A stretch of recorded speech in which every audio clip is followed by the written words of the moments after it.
اعوذ باللہ من الشیطان الرجیم بسم اللہ الرحمن الرحیم۔ السلام علیکم پیارے بچوں، آج جو کہانی آپ کو سنائی جائے گی اس کا نام ہے بیل اور طوطا۔ بیل کو کھونٹے پر بندھا ہوا دیکھ کر طوطا طنز سے ہنسا، بھائی تمہارے تو کیا ٹھاٹھ ہیں، دن بھر ہل کھینچنا پڑتا ہے، کسان کے ڈنڈے بھی کھانے پڑتے ہیں، تب جا کر تمہیں چارہ ملتا ہے، دن کی چل چلاتی دھوپ بھی تمہیں اپنی پیٹھ پر جھیلنی پڑتی ہے۔ بیل چارہ کھاتے کھاتے رکا اور بولا، تمہاری طرح دن بھر 4 دانوں کے لیے میلوں میل مارا ماری تو نہیں کرنی پڑتی،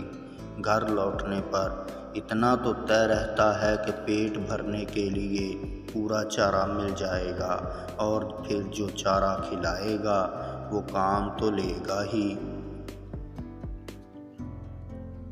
بنا محنت کے بنا کام کے کھانا بھی تو ٹھیک بات نہیں ہے، تم کوئی کام نہیں کرتے، چپکے سے کسی کے مکئی کے کھیت میں گھس جاتے ہو، کسی کے باغ میں چوری چھپے جا کر پھل اترنے لگتے ہو، اس طرح کھانے کا اپنا ہی مزہ ہے، طرح طرح کے اچھے پھل کھانے کو مل جاتے ہیں، اچھے پھل ڈھونڈنے کے لیے بھی تو محنت کرنی پڑتی ہے، ہمیں جو آزادی ملی ہوئی ہے اس کا تو مزہ ہی کچھ الگ ہے، ہم اپنی مرضی کے مالک ہیں، تم اپنی مرضی سے کہیں بھی جا نہیں سکتے، اپنی مرضی کا کھا بھی نہیں سکتے، تمہارے مالک جو چنے کی اچھی دال کھاتے ہیں، ہم ان کے آنگن میں جا کر دانے اس میں سے کھا لیتے ہیں، تمہارے آنگن کے آم کے پیڑ پر ہر سال مزیدار آم لگتے ہیں، تم نے کبھی چکھے بھی نہیں ہوں گے۔ ہمیں دیکھو پکے ہوئے آموں کا مزہ ہم سب سے پہلے اٹھاتے ہیں، تمہارے مالک کسان سے بھی پہلے۔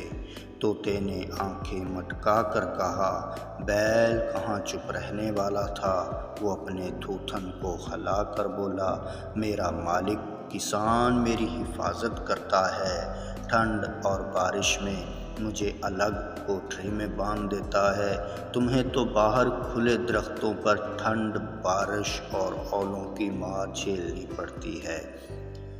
ارے بھائی، ہم بھی کسی مکان کے کونے میں جا کر دبک جاتے ہیں، ہمارا بھی وقت کٹ جاتا ہے، اچھا برا وقت تو سبھی کے ساتھ ہوتا ہے، اب ہماری زندگی کو بھی دیکھو، آزادی کے فائدے تو ہیں، لیکن کبھی ہمیں شکاری مار گراتے ہیں، کبھی کوئی چڑی مار پکڑ کر پنجرے میں بند کر لیتے ہیں،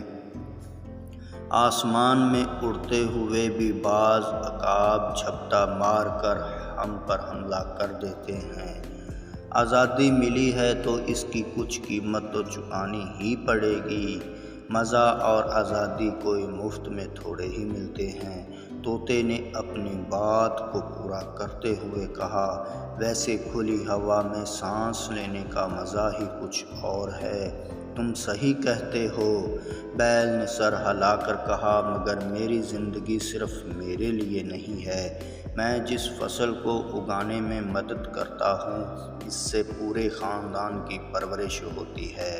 میرا مالک مجھے چارہ کھلانے کے بعد ہی کھانا کھاتا ہے، وہ صبح اٹھ کر پہلے مجھے چارہ کھلاتا ہے، تب خود کچھ کھاتا ہے، میری زندگی تمہاری طرح آزاد بھلے ہی نہ ہو مگر ایک دم بے معنی بھی نہیں ہے۔ طوطے کو بیل کی بات صحیح لگی، وہ بولا، ہم دونوں ہی اپنی اپنی جگہ درست ہیں، قدرت نے ہماری زندگی کو جیسا بنایا ہے ہمیں ویسے ہی جینا ہے، اچھا چلتا ہوں، یہ کہہ کر طوطا پھر سے اڑ گیا، بیل دیر تک سر اٹھائے دیکھتا رہ گیا۔